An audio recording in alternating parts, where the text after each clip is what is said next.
بعضې خلک کوي چې سنت به نه کې، سنت به کې، له سنتو معافي نشته دی.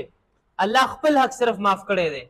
دوه مسلې کومه. یو مسله ده چې مثال اوس ته په سفر روانې ګاډي کې ناستې او ګاډی که مثال ستا خپلي، نو بیا خو به ته سنت هم پوره کې او فرض به کموالی به پکې کې، 2 رکعته به کې سنت به، مطلب یې ده سنت به کې.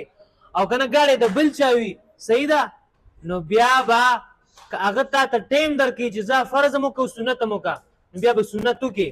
او که نه ټیم نه درکړي، مثال هغه غوسه کېږي، بد اخلاقه وي، بیا سنت پرېږده، بیا په دې باندې نیوکه نشته دی.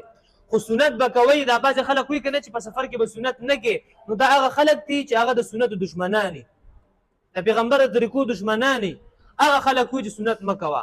ولې سنت مه کوه؟ وایي دا سفر دی، نو سفر دې وي که نه، په سفر کې به معاف کېږي درته؟ نه، معاف کېدل نشته.